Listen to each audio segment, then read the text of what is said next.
Good morning students. आज हम आपके लिए फिर लेकर आ गए हैं एक वेरी इंपॉर्टेंट टॉपिक जिसका नाम है कक्षक और क्वांटम संख्याएं। कक्षक के बारे में हम पिछली वीडियो में बात कर चुके हैं। आज का जो हमारा मुख्य टॉपिक है वो ये है क्वांटम संख्याएं, क्वांटम नंबर्स क्या होती हैं।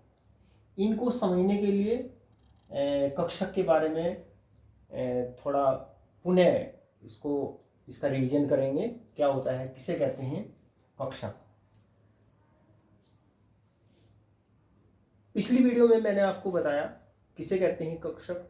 आधुनिक विचारों के अनुसार परमाणु नाभिक के चारों ओर स्पष्ट वर्तीय कक्षाएं नहीं हैं, बल्कि विभिन्न आकार, आकृति और अभिविन्यास के त्रिविम अक्षेत्र हैं जिनमें इलेक्ट्रॉन पाए जाने की प्रायिकता अधिक होती है, और इन अक्षेत्रों को ही कहते हैं कक्षक, ऑर्बिटल्स। आधुनिक विचारों के अनुसार परमाणु नाभिक के चारों ओर स्पष्ट वर्तीय कक्षाएं नहीं हैं, परंतु विभिन्न आकार, आकृति और अभिविन्यास के त्रिविम क्षेत्र हैं जिनमें इलेक्ट्रॉन पाए जाने की प्रायिकता अधिक होती है, और इन त्रिविम क्षेत्रों को ही कहते हैं क्या, परमाणु कक्षक। और परमाणु कक्षक कितने प्रकार के होते हैं? परमाणु कक्षक 4 प्रकार के होते हैं, है ना।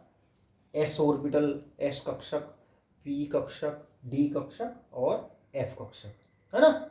और एस कक्षक जो होता है उसकी आकृति कैसी होती है? एस कक्षक की आकृति गोलाकार होती है। ये कौन सा कक्षक है? ये एस कक्षक है ना। और जो पी कक्षक होता है, पी कक्षक कैसा होता है? पी कक्षक होता है डंबल के आकार का, है ना। ये कौन सा कक्षक है? ये पी कक्षक है। और डी कक्षक कैसा होता है? डी कक्षक होता है डबल डंबल के आकार का। इसमें कुल मिलाकर के 4 पालियां होती है, 4 लोब्स होती है। ये S orbital, P orbital, D orbital, और जो एफ ऑर्बिटल होता है उसकी जो आकृति होती है वो जटिल होती है। अच्छा देखो, जो एस कक्षक होता है ये क्या होता है? ये होता है गोलाकार होता है। और जो पी कक्षक होता है डंबल के आकार का होता है। पी जो कक्षक होते हैं ना, पी कक्षक 3 प्रकार के हो सकते हैं। ये जो पी कक्षक की लोब है, एक्स वाई जेड अक्ष के सापेक्ष इन लोब के अभिविन्यास के आधार पर जो कक्षक होते हैं वो पी कक्षक जो होता है, ये पी कक्षक है ना।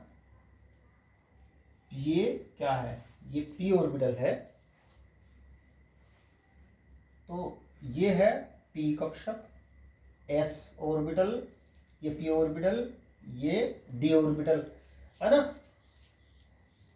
देखो, नाभिक के चारों ओर स्पष्ट वर्तीय कक्षाएं नहीं है, बल्कि विभिन्न आकार, आकृति और अभिविन्यास के इस प्रकार के त्रिविम क्षेत्र है ना। इन त्रिविम क्षेत्रों को ही कहते हैं कक्षक। और ये जो एस कक्षक होता है ना, एक एस कक्षक से एक एस उपकोष बनता है ना। और 3 पी कक्षकों से क्या बनता है? एक पी उपकोष बनता है ना। जो पी कक्षक होते हैं ना, पी कक्षक की आकृति इस तरीके से होती है, डंबल के आकार की होती है, डंबल शेप्ड होती है। और ये जो पी ऑर्बिटल होते हैं ये 3 टाइप के होते हैं। एक्स वाई जेड एक्सिस के सापेक्ष अभिविन्यास के आधार पर। देखो, ये एक्स एक्सिस और ये वाई एक्सिस, है ना, और ये जेड एक्सिस, है ना। ये एक्स है ना, एक्स वाई, इसको जेड अक्ष मानो, है ना, ये एक्स और ये वाई और ये जेड। देखो जो पी कक्षक होते हैं, ये पिछली वीडियो में मैं आपको बता चुका हूं, अगर आपने वो वीडियो नहीं देखी तो उसको जरूर देखना। पी कक्षक की आकृति ऐसी होती है, डंबल के आकार की होती है। आकृति तो इस प्रकार की होती है, लेकिन अभिविन्यास इसका 3 प्रकार से हो सकता है। एक्स वाई जेड एक्सिस पर ये जो 2 लोब है ना, इसके विन्यास के आधार पर एक्स वाई जेड एक्सिस के सापेक्ष ये लोब किस प्रकार से व्यवस्थित है, इस आधार पर पी कक्षक जो होते हैं ना 3 प्रकार के होते हैं। एक होता है पी एक्स, ये पी एक्स, जो ये पी एक्स कक्षक है ना, पी एक्स कक्षक। और जो पी एक्स कक्षक में जो दोनों लोब होती है ना, वो एक्स अक्ष के समानांतर होती है। और जो पी वाई कक्षक होता है, उस पर दोनों लोब जो होती है वो वाई अक्ष के समानांतर होती है ना। और जो जेड कक्षक होता है, जेड कक्षक की दोनों लोब जो होती है वो जेड अक्ष के समानांतर होती है, इस प्रकार से, है ना। देखो एक्स एस कक्षक तो ऐसी गोलाकार होता है, पी कक्षक डंबल के आकार का होता है। और एक्स वाई जेड एक्सिस के सापेक्ष ये जो 2 लोब होती है, ये किस प्रकार से व्यवस्थित है, इस आधार पर जो पी कक्षक होते हैं ये 3 प्रकार के होते हैं। और 3 पी कक्षक आपस में मिलकर के एक पी उपकोष बनाते हैं। पिछली वीडियो में मैंने आपको बताया। ऐसे ही जो डी कक्षक होते हैं, वो डी कक्षक वो 5 प्रकार के होते हैं, है ना। और जो एफ कक्षक होते हैं वो 7 प्रकार के होते हैं। 5 डी ऑर्बिटल आपस में मिलकर के एक डी उपकोष बनाते हैं, 7 एफ ऑर्बिटल आपस में मिलकर के एक एफ उपकोष बनाते हैं, है ना। तो देखो परमाणु नाभिक के चारों ओर स्पष्ट वर्तीय कक्षाएं नहीं है ना, बल्कि विभिन्न आकार आकृति और अभिविन्यास के इस प्रकार के त्रिविम क्षेत्र है, जिनमें इलेक्ट्रॉन पाए जाने की जो प्रायिकता होती है ना वो अधिकतम होती है। इनमें ये जो पी कक्षक है ना, इस लोब के अंदर, है ना, इलेक्ट्रॉन पाए जाने की जो प्रायिकता होती है वो अधिकतम होती है। मतलब जैसे पी कक्षक पी एक्स है तो इलेक्ट्रॉन पाए जाने की जो प्रायिकता होती है ना वो एक्स अक्ष पर अधिकतम होती है।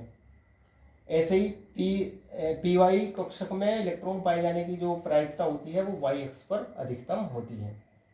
तो देखो आकार का मतलब होता है, आकार से मतलब है जैसे ये एस कक्षक है, ये पी कक्षक है, ये डी कक्षक है, इनके आकार का छोटा बड़ा होना, आकार से तो ये मतलब होता है। आकृति देखो एस जो ऑर्बिटल होता है इसकी आकृति तो गोलाकार ही होती है। अच्छा, जो पी कक्षक होता है और इसका विविन्यास भी एक प्रकार का ही होता है ना। इसमें दिशात्मक गुण नहीं होता पी कक्षक में, क्योंकि ये गोलाकार होता है। एस कक्षक, अच्छा जो पी कक्षक होता है, पी कक्षक जो होता है इसकी आकृति डंबल के आकार की होती है। और अभिविन्यास देखो, अभिविन्यास के आधार पर ये पी कक्षक 3 प्रकार के होते हैं। ऐसे ही जो डी ऑर्बिटल होते हैं ना, डी ऑर्बिटल अभिविन्यास के आधार पर ये 5 प्रकार के होते हैं। और एफ ऑर्बिटल अभिविन्यास के आधार पर ये 7 प्रकार के होते हैं। ये हम पिछली वीडियो में पढ़ चुके हैं। तो कक्षक मैंने आपको बताया कि नाभिक के चारों ओर स्पष्ट वर्तीय कक्षाएं नहीं हैं, बल्कि इस प्रकार के विभिन्न आकार आकृति और अभिविन्यास या कहीं दिशा विन्यास के त्रिविम क्षेत्र होते हैं, जिनमें इलेक्ट्रॉन पाए जाने की जो प्रायिकता होती है, इलेक्ट्रॉन पाए जाने की प्रायिकता अधिकतम होती है। और किसी परमाणु में कई परमाणु कक्षक उपस्थित हो सकते हैं और ये जो विभिन्न परमाणु कक्षक होते हैं इनमें उनके आकार, आकृति, अभिविन्यास के आधार पर उनमें अंतर किया जा सकता है और प्रत्येक परमाणु कक्षक को 3 संख्याओं के द्वारा प्रदर्शित करते हैं जिनको क्वांटम संख्याएं कहते हैं। प्रत्येक परमाणु ऑर्बिटल को 3 क्वांटम संख्याओं के द्वारा प्रदर्शित करते हैं। पहली, मुख्य क्वांटम संख्या। किसी परमाणु ऑर्बिटल को, परमाणु कक्षक को 4 क्वांटम संख्याओं के द्वारा 3 क्वांटम संख्याओं के द्वारा प्रदर्शित करते हैं। पहली क्वांटम संख्या मुख्य क्वांटम संख्या। मुख्य क्वांटम संख्या, और इसको अंग्रेजी में बोलते हैं principal quantum number. Principal quantum number, principal quantum number. दूसरी होती है दिगंशी क्वांटम संख्या। दिगंशी क्वांटम संख्या। और क्वांटम संख्या तीसरी होती है चुंबकीय क्वांटम संख्या। चुंबकीय क्वांटम संख्या। चुंबकीय क्वांटम, देखो किसी परमाणु ऑर्बिटल को 3 क्वांटम संख्याओं के द्वारा प्रदर्शित करते हैं। मुख्य क्वांटम संख्या, देखो जो मुख्य क्वांटम संख्या होती है ना वो कक्षक के आकार को बताती है। ये क्या बताती है? ये मुख्य क्वांटम संख्या कक्षक के आकार को बताती है कि कक्षक का आकार कैसा है, छोटा बड़ा है। दिगंशी क्वांटम, अच्छा देखो कक्षक के आकार से मतलब ये होता है कि अगर कक्षक का आकार छोटा है, कक्षक का आकार छोटा है तो इसका मतलब इलेक्ट्रॉन जो है ना वो नाभिक के नज़दीक पाए जाने की उसकी प्रायिकता अधिक होती है। अगर कक्षक का आकार बड़ा है तो इसका मतलब इलेक्ट्रॉन पाए जाने की प्रायिकता जो होती है वो नाभिक से दूर होती है ना। तो मुख्य क्वांटम संख्या कक्षक के आकार को बताती है ना। दिगंशी क्वांटम संख्या कक्षक की आकृति को बताती है कि कक्षक कैसा है, गोलाकार है, एस कक्षक है या वो पी कक्षक है या वो डी कक्षक है। और जो चुंबकीय क्वांटम संख्या होती है, चुंबकीय जो क्वांटम संख्या होती है ना वो कक्षक के अभिविन्यास को, है ना, जैसे दिगंशी क्वांटम संख्या ने ये बताया कि भाई आकृति कैसी है। मान लीजिए पी कक्षक है ना, पी कक्षक की आकृति डंबलाकार है, ये भी डंबलाकार है, ये भी। अब इनमें से पी कक्षक 3 प्रकार के होते हैं, तो वो 3 में से वो कौन सा कक्षक है? वो पी एक्स है या वो ये पी वाई है ना, और ये जेड अक्ष के अनुरूप या वो पी जेड है। तो कक्षक जो होता है ना उसको 3 क्वांटम संख्याओं से प्रदर्शित करते हैं। मुख्य क्वांटम संख्या जो कक्षक के आकार को बताती है, दिगंशी क्वांटम संख्या जो कक्षक की आकृति को, शेप को बताती है, और चुंबकीय क्वांटम संख्या कक्षक के अभिविन्यास को प्रदर्शित करती है। अब हम पहले ये लेते हैं मुख्य क्वांटम संख्या, इसके बारे में पढ़ते हैं। मुख्य क्वांटम संख्या क्या होती है? Principal quantum number. जो मुख्य क्वांटम संख्या होती है ये कक्षक के ऑर्बिटल के आकार को प्रदर्शित करती है। ये कक्षक के साइज को प्रदर्शित करती है और ये बहुत हद तक ये संख्या जो है ये इलेक्ट्रॉन की ऊर्जा के बारे में बताती है। कक्षक के आकार का मतलब वही, अगर कक्षक का आकार छोटा है तो इसका मतलब इलेक्ट्रॉन पाए जाने की प्रायिकता नाभिक के नज़दीक ज़्यादा होती है। कक्षक का आकार बड़ा होने का मतलब है कि इलेक्ट्रॉन पाए जाने की जो प्रायिकता होती है वो नाभिक से दूर होती है। और n का जो मान होता है, इसका मान शून्य को छोड़ करके 1, 2, 3, 4, 5 आदि कोई पूर्णांक संख्या हो सकती है। और ये जो मुख्य क्वांटम संख्या होती है ना, ये कक्षक का आकार बताती है और ये कोष बताती है, कक्षक का कोष बताती है। ये क्या बताती है? ये क्वांटम संख्या कोष को भी प्रदर्शित करती है, कोष सेल को भी ये प्रदर्शित करती है। ये क्वांटम संख्या क्या, ये कोष को भी, सेल या जो एनर्जी लेवल होता है, ये कोष को भी प्रदर्शित करती है। अच्छा, कोष किसे कहते हैं? कोष कहते हैं समान क्वांटम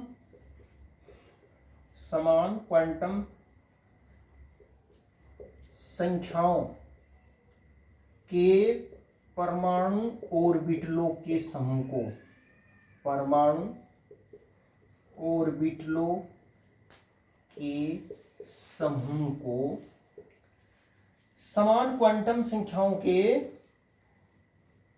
परमाणु ऑर्बिटलों के समूह को कोष कहते हैं, को कोष कहते हैं। मतलब कोष क्या होता है? कोष परमाणु ऑर्बिटलों का एक समूह होता है। उन परमाणु ऑर्बिटलों का समूह जिनकी क्वांटम संख्याएं समान होती है, उसको कहते हैं कोष, है ना। तो जो ये मुख्य क्वांटम संख्या होती है, ये कक्षक के आकार को, या कहीं ये इलेक्ट्रॉन के कोष को बताती है, या कहीं ये कक्षक के कोष को भी बताती है कि कक्षक जो है वो कौन से कोष का है ना। और क्योंकि इलेक्ट्रॉन कक्षक में होते हैं, तो इससे ये पता चलता है कि इलेक्ट्रॉन किस कोष का है। देखो, ये जो क्वांटम संख्याएं होती है ना, ये इलेक्ट्रॉन का एड्रेस बताती है कि इलेक्ट्रॉन किस कोष में है ना। या कहीं कक्षक का आकार कैसा है, छोटा है, बड़ा है ना। और वो जो इलेक्ट्रॉन होता है ना, किस कोष का है, इलेक्ट्रॉन कोष के किस उपकोष का है, या उपकोष के किस ऑर्बिटल का है ना। और उसकी जो स्पिन होती है वो कैसी होती है, ये क्वांटम संख्याओं से पता चलता है। देखो, क्वांटम संख्याएं ऐसी ही होती है जैसे हम अपने घर का एड्रेस बताते हैं ना, कि हमारा घर, जैसे हमारा घर कहाँ है, तो बताते हैं कि हमारा घर जो है वो फला स्टेट में है, स्टेट के कौन से डिस्ट्रिक्ट में है ना, डिस्ट्रिक्ट के किस गांव में है ना, और गांव में कौन से मोहल्ले में है। तो इसी प्रकार से जो ये क्वांटम संख्याएं होती है, क्वांटम संख्याओं से इलेक्ट्रॉन के एड्रेस का पता चलता है कि परमाणु में इलेक्ट्रॉन कहाँ पाए जाने की प्रायिकता उसकी ज़्यादा होती है। तो कोष किसे कहते हैं? समान क्वांटम संख्याओं के परमाणु ऑर्बिटलों के समूह को ही कहते हैं कोष।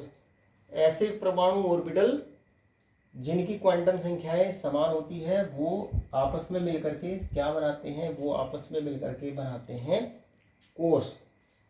और कोष की संख्या बढ़ने पर, कोष की संख्या, कोष का मान 1, 2, 3, 4, 5 आदि हो सकता है। और कोषों को, जो कोष होते हैं ना, उनको 1, 2, 3 संख्याओं के द्वारा प्रदर्शित करते हैं, या उनको K, L, M, N, है ना, O आदि अक्षरों के द्वारा भी प्रदर्शित करते हैं। कोषों को इन अक्षरों के द्वारा भी प्रदर्शित करते हैं। और कोष की संख्या बढ़ने से जो अनुमत कक्षकों की संख्या होती है वो बढ़ती है। मतलब किसी कोष में अधिकतम कितने कक्षक हो सकते हैं, वो संख्या बढ़ती है। किसी कोष में किसी कोश में कुल n स्क्वायर ऑर्बिटल होते हैं। किसी कोश में कुल n स्क्वायर ऑर्बिटल होते हैं। n स्क्वायर ऑर्बिटल होते हैं। देखो इसको इसी तरीके से समझ सकते हैं। मान लीजिए ये परमाणु का नाभिक है ना, और ये पहला कोश, ये दूसरा कोश, है ना, ये तीसरा कोश। हालांकि इस प्रकार से ये स्पष्ट वर्तीय कक्षाएं नहीं होती, लेकिन क्वांटम संख्याओं को आसानी से समझने के लिए आप इसको इस तरीके से समझ करके इसको याद रख सकते हैं। देखो ये पहला कोश है, पहला कोश, यानी कि इसके लिए n का मान कितना, 1। ये दूसरा कोश, ये तीसरा कोश, ये चौथा कोश, है ना, ये क्या है, n। जो कोश होते हैं ना, कोश कैसे बनते हैं, समान मुख्य क्वांटम संख्याओं के परमाणु ऑर्बिटल आपस में मिलकर के क्या बनाते हैं, कोश बनाते हैं। और ये जो कोश होते हैं ना, इनको Kl, Mn, O आदि अक्षरों के द्वारा भी इनको प्रदर्शित करते हैं। जैसे ये पहला कोश, इसको K अक्षर के द्वारा, ये L अक्षर के द्वारा, इसको M अक्षर के द्वारा, N अक्षर के द्वारा इसको प्रदर्शित करते हैं।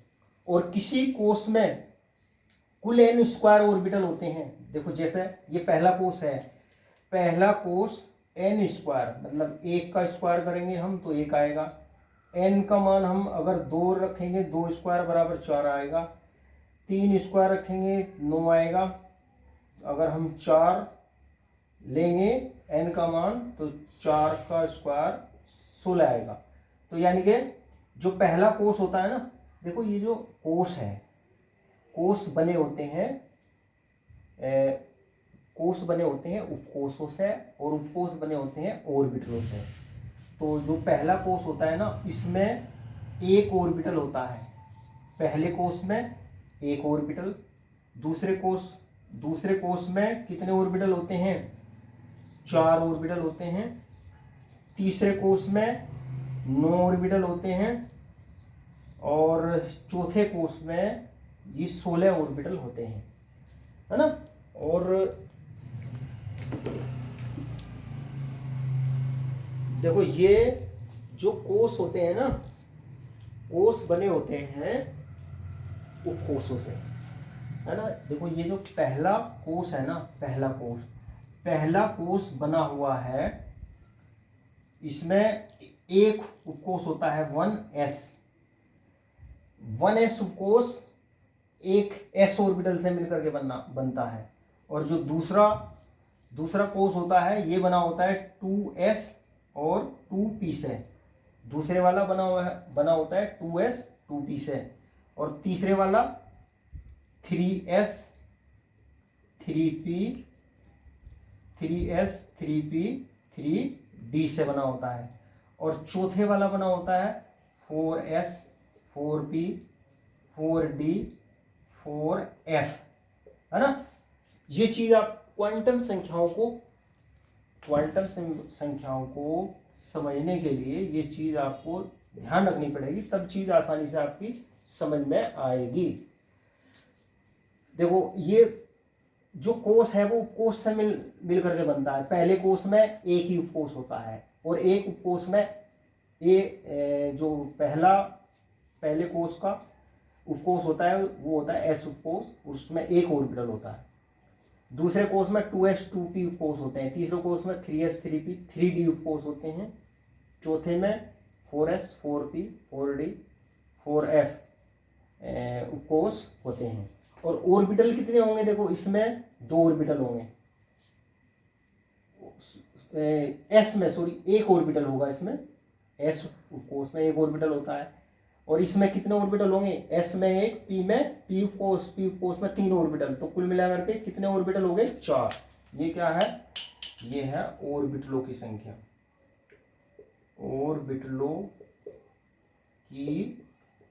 ये ऑर्बिटलों की संख्या, है ना। यहां से भी हिसाब लगा सकते हैं। एस उपकोष में एक ऑर्बिटल, पी में 3 ऑर्बिटल, डी में 5, 5 और 3 8 और 1 9 हो गए, है ना। और चौथे में एस में एक ऑर्बिटल, पी में 3, 3 और 1 4, 5 इसमें होते हैं डी में, और 7 एफ में होते हैं। तो कितने हो गए? 7 और 5 12 और 4 16, 7 5 12, 12 4 भाई एफ में 7 होते हैं, डी में होते हैं 5, तो 7 और 5 12 और 3 15, पी में 3 होते हैं और एक ये 16।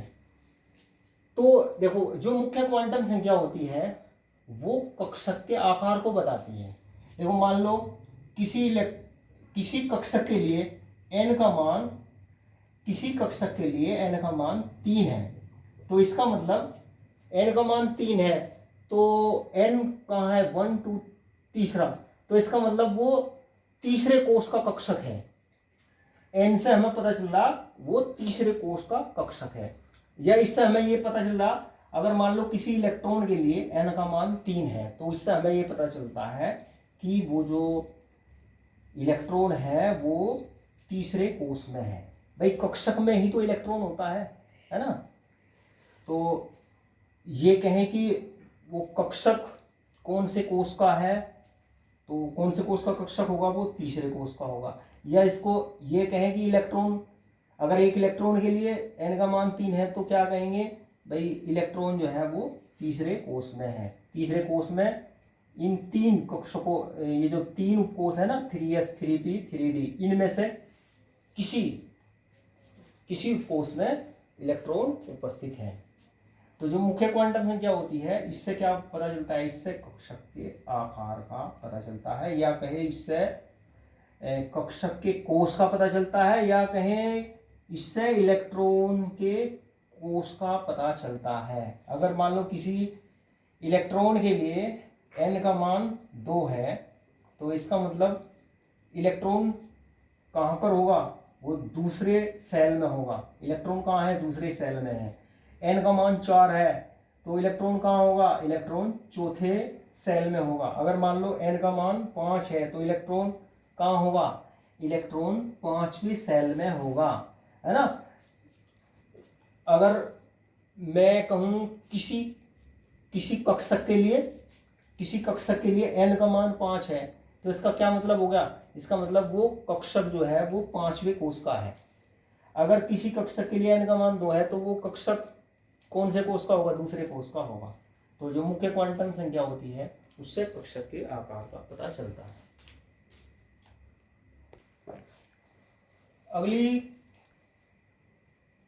अगली क्वांटम संख्या है दिगंशी क्वांटम संख्या। दिगंशी क्वांटम संख्या एजीम्यूथल क्वांटम नंबर, और इसको कक्षक कोणीय संवेग भी कहते हैं, और इसको भौम क्वांटम संख्या, सब्सिडरी क्वांटम संख्या भी कहते हैं। और इस क्वांटम संख्या को L के द्वारा प्रदर्शित करते हैं। इस क्वांटम संख्या को स्मॉल l के द्वारा प्रदर्शित करते हैं। और ये क्वांटम संख्या कक्षक की आकृति मतलब शेप कैसी है, आकृति को प्रदर्शित करती है। ये क्वांटम संख्या क्या प्रदर्शित करती है? कक्षक की आकृति को प्रदर्शित करती है। मतलब कक्षक S कक्षक गोलाकार होता है, P कक्षक डंबल के आकार का होता है, D कक्षक डबल डंबल के आकार का होता है ना। F कक्षक की आकृति जटिल होती है, यहाँ तक ध्यान रखिए बात को। तो ये जो L क्वांटम संख्या है ये कक्षक की आकृति को प्रदर्शित करती है। अब देखो जो ये P कक्षक जो होते हैं ये 3 प्रकार के होते हैं। P कक्षक आपस में मिलकर के क्या बनाते हैं? 3 प्रकार के हो सकते हैं ना, ये उपकोष बनाते हैं, है ना। 5 D ऑर्बिटल आप मिलकर के क्या बनाते हैं? एक D उपकोष बनाते हैं। S उपकोष में एक S ऑर्बिटल होता है। जो S उपकोष होता है ना उसमें एक ही S ऑर्बिटल होता है। तो इसको इस तरीके से भी कह सकते हैं कि जो ये दिगंशी क्वांटम संख्या होती है ना, ये इलेक्ट्रॉन के उपकोष को, ये क्वांटम संख्या इलेक्ट्रॉन के उपकोष को प्रदर्शित करती है। उपकोष, सब सेल को प्रदर्शित करती है। किसी n के लिए, l के मान, n के लिए मतलब मुख्य क्वांटम संख्या n के लिए l के जो मान होते हैं ना, l के मान 0 से लेकर के 0 से n-1 तक होते हैं। n के लिए l के मान जो होते हैं वो 0 से लेकर के n-1 तक होते हैं। जैसे अगर मान लीजिए n बराबर 1 है, n बराबर 1, तो l बराबर होगा 1 में से 1 गया 0, l का 1 मान प्राप्त होता है। अगर n बराबर 2, तो l के 2 मान प्राप्त होंगे, एक तो 0 और एक 1। अगर n बराबर 3, तो l बराबर कितने मान होंगे, 0, 1, 2, है ना। l के मान होते हैं 0 से लेकर n-1 तक। अगर n बराबर 4, अगर n बराबर 4, तो l बराबर 0, 1, 2, 3 मान। ये कुल मिलाकर के देखो, ये तो कोष है, ये कोष है और ये उपकोष है। किसी कोष में उतने ही उपकोष होते हैं जितनी कोष की क्वांटम संख्या होती है ना। जैसे चौथा कोष है, एक उपकोष ये हो गया, एक उपकोष ये हो गया, एक उपकोष ये, एक। चौथे कोष में 4 उपकोष है ना। देखो ये चौथा कोष है, ये वाला 1, 2, 3, 4। चौथे कोष में ये 4 उपकोष, 4s, 4p, 4d, 4f, है ना। तीसरे कोष में 3 उपकोष, है ना, जिनके लिए l के मान 0, 1, 2 है। तीसरे कोष में 3 उपकोष, 3s, 3p, 3d। देखो n बराबर 2, तो l बराबर 0, 1, 2 मान प्राप्त होते हैं। ये कोष है, ये उपकोष है, मतलब कोष में उतने ही उपकोष होते हैं, उतने ही सब सेल होते हैं जितनी कोष की क्वांटम नंबर होती है। और पहले कोष के लिए n का मान 1 है, तो उपकोष इसमें 1 होता है, केवल 1 मान प्राप्त होता है। और जिन उपकोषों के लिए l के मान 0, 1, 2, 3 होते हैं ना, उन्हें क्रम से SPDF अक्षरों के द्वारा प्रदर्शित करते हैं, है ना। देखो l का मान, ये बहुत इंपॉर्टेंट चीज है, इसको याद रखना बिल्कुल पक्के से। l का मान और ये उपकोष का प्रतीक, l का मान उपकोष का प्रतीक। देखो अगर l का मान 0 है तो इसका मतलब S उपकोष है। अगर l का मान 1 है तो इसका मतलब P उपकोष है। l का मान 2 है, इसका मतलब D उपकोष है। l का मान 3 है तो इसका मतलब F उपकोष है। बस यहाँ तक ही, F उपकोष तक ही, क्योंकि अभी तक जो ज्ञात तत्व है ना, उनमें F ऑर्बिटल तक ही इलेक्ट्रॉन भरते हैं। तो ये क्वांटम संख्याओं का पता लगाने के लिए l के मान बिल्कुल पक्के से याद रखो। l का मान अगर 0 है तो इसका मतलब S उपकोष, l का मान 1 है इसका मतलब P उपकोष, l का मान 2 है इसका मतलब D उपकोष, l का मान 3 है तो इसका मतलब कौन सा उपकोष होगा, वो इसका मतलब वो होगा F उपकोष होगा। तो देखो अगर मान लीजिए किसी ऑर्बिटल के लिए मान लीजिए ये दिया हुआ है, किसी ऑर्बिटल के लिए मान लो ये दिया हुआ n बराबर 4 और l बराबर 1। तो इससे आप क्या समझ रहे, इससे ये समझ रहे कि जो कक्षक है, कक्षक कौन से कोष का है, वो चौथे कोष का कक्षक है। और l बराबर 1 है, चौथे कोष का l बराबर 1 होता है P कक्षक के लिए, मतलब चौथे कोष का P पी कक्षक, ये वाला है ना। जो कक्षक होते हैं, कक्षकों को 3 क्वांटम संख्याओं के द्वारा प्रदर्शित करते हैं, है ना। तो कक्षक चौथे कोष का है, और कौन सा कक्षक है वो, पी कक्षक है। अगर एल का मान 2 हो जाए तो इसका मतलब चौथे कोष का कक्षक है वो। और कक्षक कौन सा, वो कक्षक है वो डी के लिए एल का मान 2 होता है, तो इसका मतलब वो डी कक्षक है। या इसको इस तरीके से समझो, अगर मान लीजिए, क्योंकि इलेक्ट्रॉन कक्षक में ही होता है, इलेक्ट्रॉन कहाँ पाए जाते हैं, कक्षक में पाए जाते हैं। अगर मान लो एक इलेक्ट्रॉन के लिए n का मान 4 है, तो इसका मतलब इलेक्ट्रॉन कहाँ है, चौथे कोष का है, चौथे सेल का है। l बराबर 2 है, तो इसका मतलब इलेक्ट्रॉन कहाँ है, इसका मतलब इलेक्ट्रॉन इस डी कक्षक में उपस्थित है ना। अगर l का मान 3 हो जाए तो इसका मतलब क्या है, इलेक्ट्रॉन कहाँ होगा, इलेक्ट्रॉन चौथे कोष के f उपकोष में होगा। तो ये बात हुई दिगंशी क्वांटम संख्या। जो दिगंशी क्वांटम संख्या होती है वो कक्षक की आकृति, आकृति मतलब वो एस उपकोष भी हो सकता है, पी भी हो सकता है, डी भी हो सकता है, एफ भी हो सकता है। और ये चीज बिल्कुल अच्छे से ध्यान रखो, एल बराबर एन के लिए एल के मान कैसे निकालते हैं, 0 से लेकर के n-1 तक। n-1 घटा दीजिए एन के मान में से 1, तो एल का मान 0, एन में से 1 घटाएंगे तो 1 बचेगा, 0 सहित होता है, 0 1, है ना।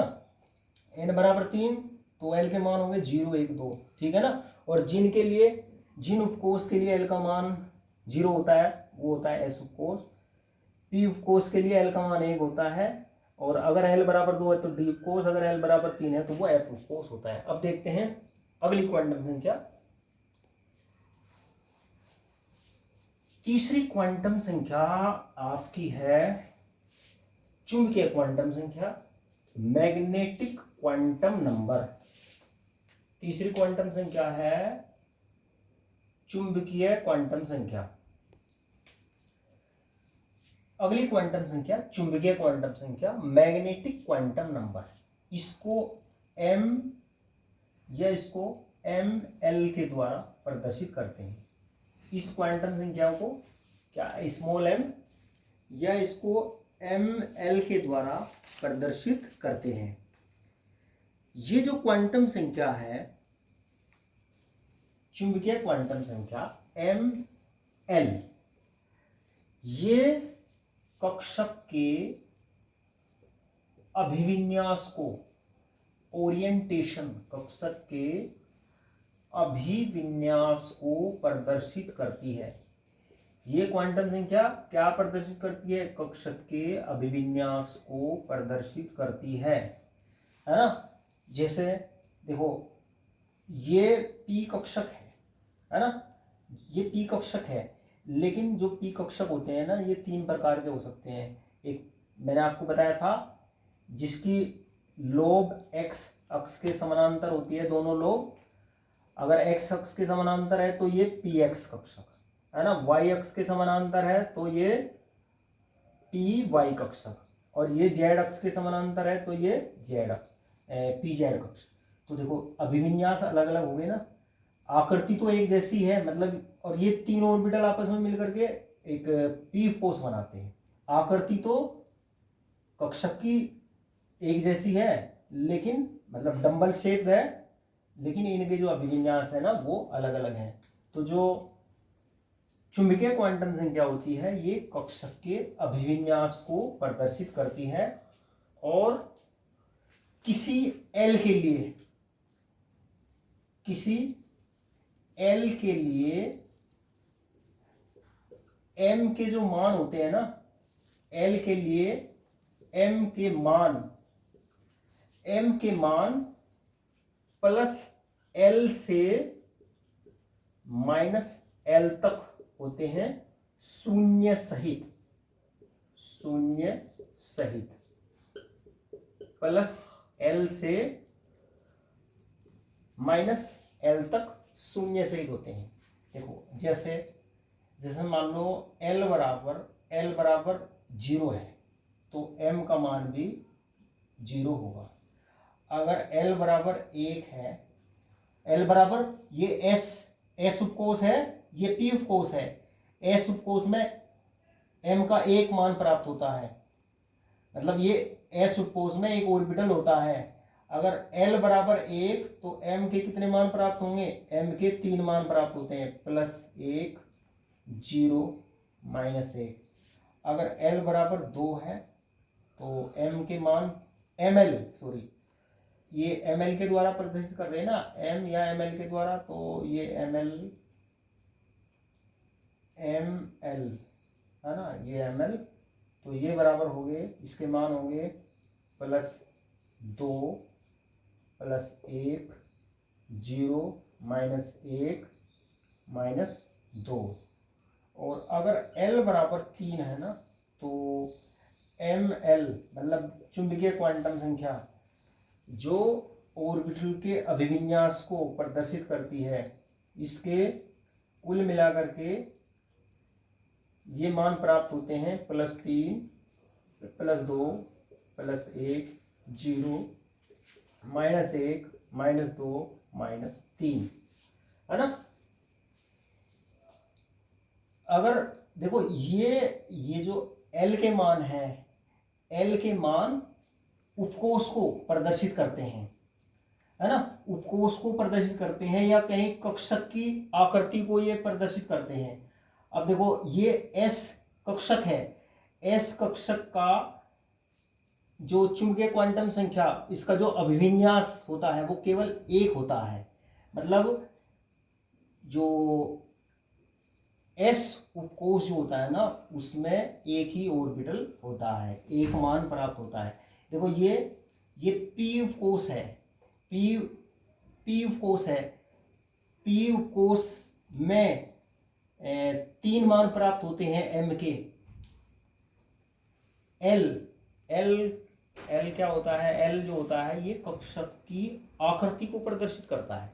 L कक्षक की आकृति, ये P कक्षक है, इसके देखो 3 मान प्राप्त हो रहे हैं, मतलब P जो कक्षक होते हैं ना उसके 3 अभिविन्यास होते हैं, और ये 3 P कक्षक मिलकर के एक P उपकोष बनाते हैं। देखो L बराबर 2 क्या होता है, ये D कक्षक है L बराबर 2। अब इस L बराबर 2 ये जो D कक्षक होते हैं ना इसके 5 अभिविन्यास हो सकते हैं, 5 अभिविन्यास प्राप्त होते हैं, है ना। तो मतलब जो D कक्षक होते हैं ये 5 प्रकार के होते हैं, तो ये जो 5 D ऑर्बिटल होते हैं ना ये आपस में मिलकर के एक D उपकोष बनाते हैं। अच्छा, L बराबर 3 होता है F ऑर्बिटल। L बराबर 3 क्या होता है, F ऑर्बिटल होता है। L बराबर 3 क्या होता है, ये F ऑर्बिटल होता है। अब देखो F ऑर्बिटल के कुल मिलाकर के 7 अभिविन्यास प्राप्त होते हैं, मतलब जो F ऑर्बिटल होते हैं ना ये 7 प्रकार के होते हैं, और ये जो 7 F ऑर्बिटल है ये आपस में मिलकर के एक F उपकोष बनाते हैं।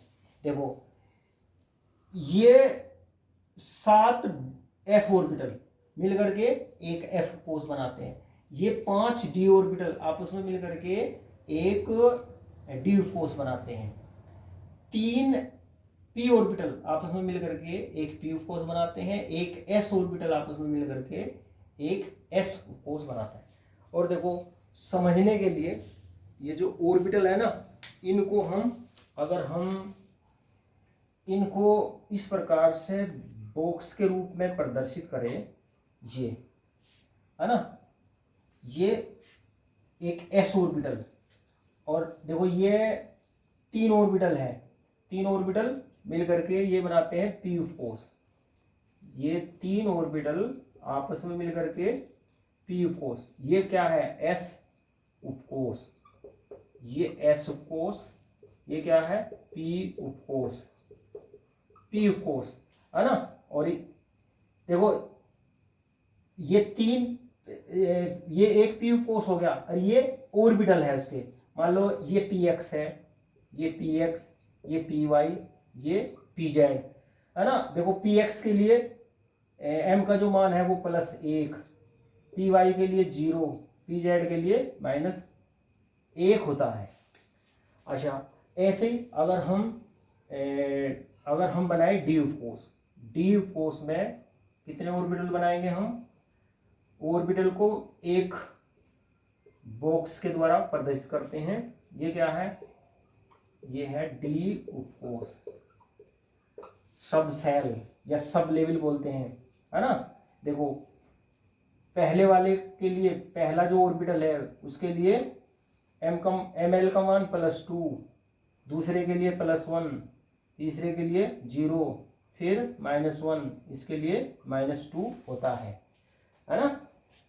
ये पहला ऑर्बिटल है ना, dxy, dyz, dxz, dx² -y² और dz², है ना। 5 ऑर्बिटल होते हैं ना डी कोष में। अच्छा, अगर हम यहाँ पर ये एक देखो, ये f ऑर्बिटल है, f ऑर्बिटल के ये 7 अभिविन्यास हो सकते हैं, यानी कि f ऑर्बिटल 7 प्रकार के होते हैं, 7 प्रकार के होते हैं, लेकिन सातों की जो ऊर्जाएं होती है वो समान होती है, 3 और 3 6 और 1 7। ये कौन सा है? f उपकोष। ये है f उपकोष, f उपकोष। और देखो ये पहला वाला जो ऑर्बिटल है ना, इसके लिए ml का मान +3, इसके लिए +2, इसके लिए 0, तीसरे के लिए -1, दूसरे के लिए चौथे के लिए ये +1, ये 0, -1, -2, -3, है ना। तो ये जो चुंबकीय क्वांटम संख्या होती है ना, ये कक्षक का अभिविन्यास बताती है कि कक्षक कि वो कौन सा कक्षक है, px है, py है, pz है, अभिविन्यास बताती है। देखो अगर मान लो किसी कक्षक के लिए n का मान 4 है, n का मान 4 है और l का मान मान लीजिए 1 है और m का मान मान लीजिए 0 है, तो किसी कक्षक के लिए ये दिया हुआ है। तो इससे आप क्या समझ रहे? इससे हमें ये पता चल रहा कि कक्षक कौन से कोष का है? कक्षक चौथे कोष का है, इस चौथे कोष का कक्षक है। कौन सा कक्षक है? l = 1, l = 1 होता है p के लिए, ये p कक्षक है ना। चौथे कोष का ये p कक्षक है। और m = 0, m = 0, देखो p कक्षक के लिए m, ये कहे इसको ml, ये चुंबकीय क्वांटम संख्या है। तो इसका मतलब ये देखो, ये p कोष जो होता है ना, ये 3 कक्षकों से मिलकर बना हुआ है ना। एक कक्षक ये, एक ये, एक ये, px, py, pz। अब देखो क्योंकि ml का मान 0 है तो इसका मतलब वो py कक्षक है, py कक्षक है।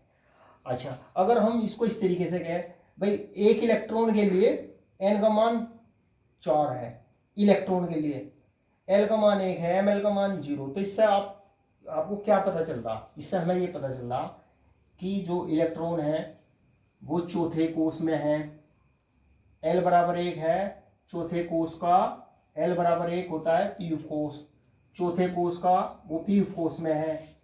और ml का मान 0 है, ml का मान 0, तो इसका मतलब वो p जो कोष है ना उसके दूसरे ऑर्बिटल में है, मतलब py ऑर्बिटल में वो इलेक्ट्रॉन उपस्थित है। अगर मैं आपको ये कहूँ एक इलेक्ट्रॉन के लिए n = 3, l = 0, m = 0, तो इससे आपको क्या जानकारी मिल रही? इससे हमें ये जानकारी मिल रही इलेक्ट्रॉन कहाँ है? इलेक्ट्रॉन तीसरे कोष में है, इसमें है इलेक्ट्रॉन, तीसरे वाला जो कोष है तीसरे कोष में, l = 0, इसका मतलब वो s उपकोष में है, तीसरे कोष का जो s उपकोष है ना, s उपकोष में है। और एस उपकोष में एक ही ऑर्बिटल होता है भाई, एल बराबर 0, तो ये ऑर्बिटल है, ये इनको उपकोष समझिए, इनको उपकोष समझिए।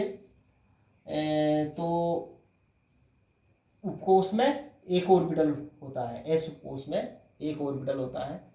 तो इलेक्ट्रॉन कहाँ हो गया, तीसरे कोष के एस उपकोष के एस ऑर्बिटल में इलेक्ट्रॉन उपस्थित है। और अगर कक्षक के लिए कहें, एक कक्षक के लिए n का मान 3, l का मान 0, m का मान 0 है, तो इससे आपको क्या पता चल रहा, कक्षक कौन से कोष का है, वो तीसरे कोष का। कौन सा कक्षक है, वो s ऑर्बिटल है, s कक्षक है। और m का मान 0, m कक्षक के लिए m का मान 0 होता है, मतलब उसका एक ही अभिविन्यास हो सकता है, उसमें दिशात्मक प्रवृत्ति नहीं होती, क्योंकि s कक्षक गोलाकार होता है। तो ये चीज आपकी समझ में आ जानी चाहिए बिल्कुल अच्छे से, है ना। चलो एक एग्जाम्पल और लेते हैं। मान लीजिए एक इलेक्ट्रॉन के लिए n का मान 5 है, l का मान 3 है, m का मान +1 है। तो आपको इनसे क्या जानकारी प्राप्त हो रही है, एक इलेक्ट्रॉन के लिए। तो इसका मतलब ये इलेक्ट्रॉन कहाँ है, 5वें कोष में है। इलेक्ट्रॉन कहाँ है, 5वें कोष में है। L बराबर 3 है, तो L बराबर 3, इसका मतलब इलेक्ट्रॉन F उपकोष में है, 5वें कोष के F उपकोष के। और ऑर्बिटल कौन सा, F उपकोष कहाँ है, F उपकोष ये है, ये। और m का मान +1 मतलब तीसरा ऑर्बिटल, f कोष का तीसरा ऑर्बिटल। तो इलेक्ट्रॉन कहाँ है, 5वें कोष के f उपकोष के तीसरे ऑर्बिटल में इलेक्ट्रॉन उपस्थित है। और अगर कक्षक के लिए क्या है भाई, ये कक्षक के लिए n का मान 5 है, m का मान ये है, l का मान ये है, तो बताओ कक्षक के बारे में आपको क्या जानकारी मिल रही है। इससे हमें ये जानकारी मिल रही है कि जो कक्षक होता है, कक्षक कहे या इलेक्ट्रॉन कहे, क्योंकि इलेक्ट्रॉन जो होता है ना वो कक्षक में ही होता है ना। तो कक्षक के लिए n का मान 5, तो इसका मतलब कक्षक 5वें कोष का है। l का मान बराबर 3, इसका मतलब वो f कक्षक है। और m का मान +1, इसका मतलब उसका अभिविन्यास कैसा है, ये तीसरा ऑर्बिटल जो है ना उस जैसा अभिविन्यास है। तो जो चुंबकीय क्वांटम संख्या होती है उससे कक्षक के अभिविन्यास का पता चलता है। और किसी L के लिए m के जो कुल मान होते हैं, किसी L के लिए m के कुल मान जो होते हैं वो 2l+1 होते हैं। मतलब m के मान कितने होंगे, ml के मान बराबर होंगे 2l+1। मतलब देखो जैसे l का मान हम 1 रखें, l जो होता है ये p कोष होता है, तो p कोष के लिए ये जो ml है ना ये ऑर्बिटलों की संख्या को प्रदर्शित करता है, 1 2 3 है ना। तो इसका मतलब p कोष में 3 ऑर्बिटल होते हैं। अगर हम l का मान 2 रखें तो देखो कितने मान प्राप्त होंगे, कुल 5 मान प्राप्त होंगे, 2 दूनी 4 और 1 5। मतलब किसी कोष में ऑर्बिटल, ये ऑर्बिटलों की संख्या है, ये ऑर्बिटलों की संख्या है ना। अगर l का मान 3 रखे तो m के कुल कितने मान प्राप्त होंगे, ml के कुल मान प्राप्त होंगे 3 दूनी 6 और 1 7। मतलब f उपकोष में 7 ऑर्बिटल होते हैं। अब देखते हैं चौथी क्वांटम संख्या। जो चौथी क्वांटम संख्या होती है उसका नाम है परचक्रण क्वांटम संख्या।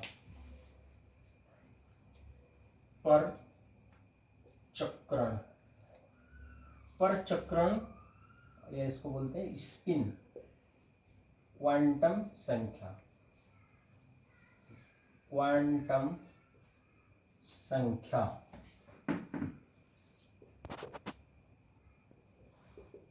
इससे जो स्पिन क्वांटम संख्या होती है इसको एस या इसको एस के द्वारा इसको प्रदर्शित करते हैं। और ये जो स्पिन क्वांटम संख्या होती है ये इलेक्ट्रॉन के स्पिन की दिशा को प्रदर्शित करती है। स्पिन क्वांटम संख्या इलेक्ट्रॉन के स्पिन की दिशा को प्रदर्शित करती है। देखो इलेक्ट्रॉन के जो स्पिन की दिशा होती है ना वो दक्षिणावर्त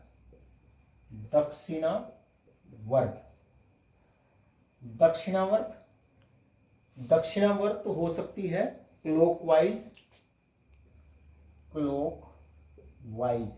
हो सकती है और वामावर्त हो सकती है। वामावर्त एंटी क्लॉकवाइज हो सकती है।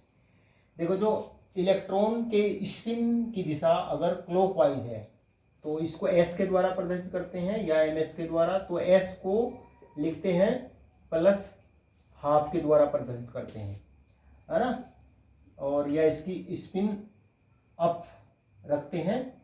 जब इलेक्ट्रॉन की स्पिन अप होती है तो एस रखते हैं +½ और जब इलेक्ट्रॉन की स्पिन डाउन होती है तो एस को लिखते हैं -½ के द्वारा इसको प्रदर्शित करते हैं। मतलब चौथी क्वांटम संख्या इलेक्ट्रॉन के स्पिन की दिशा को प्रदर्शित करती है। देखो जैसे एग्जाम्पल देखते हैं।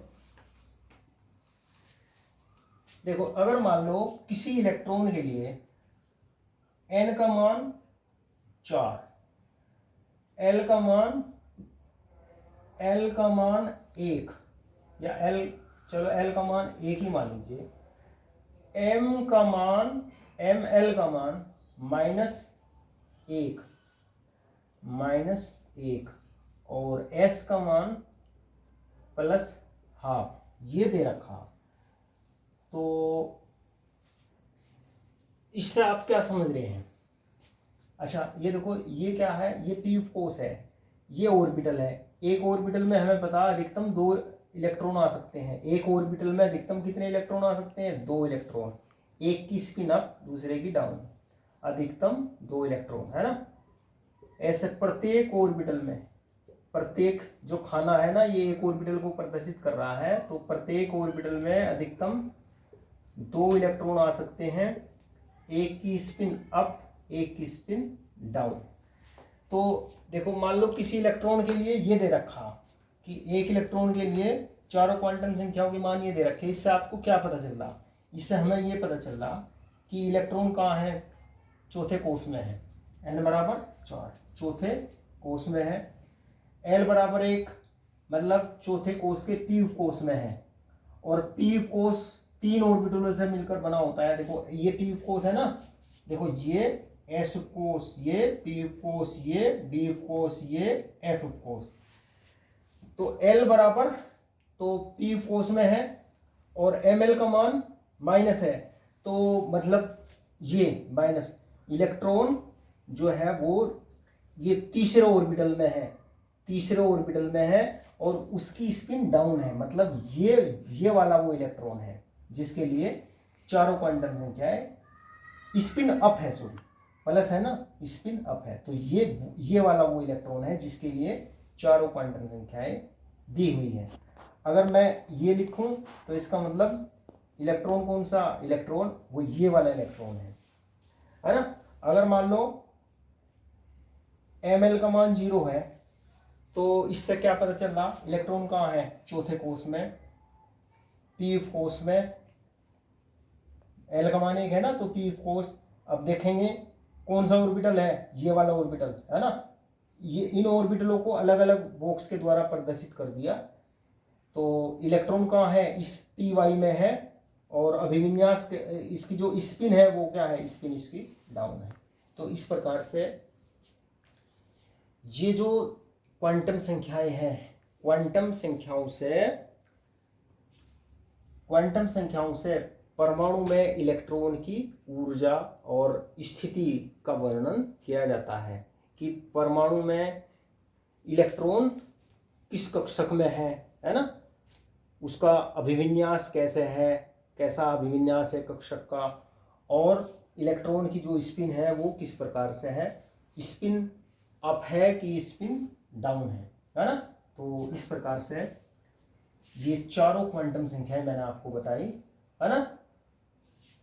जो मुख्य क्वांटम संख्या थी पहले वाली, मुख्य क्वांटम संख्या से क्या पता चलता है, मुख्य क्वांटम संख्या n से क्या पता चलता है, कक्षक के आकार का, कक्षक के आकार का, या कहे इससे कोश का पता चलता है। L से क्या पता चलता है, L से पता चलता है कक्षक की आकृति का, कक्षक की आकृति का, या कहीं इससे हमें कोश का पता चलता है। और M से क्या पता चलता है, अभिविन्यास का, कक्षक के ओरिएंटेशन, अभिविन्यास का पता चलता है।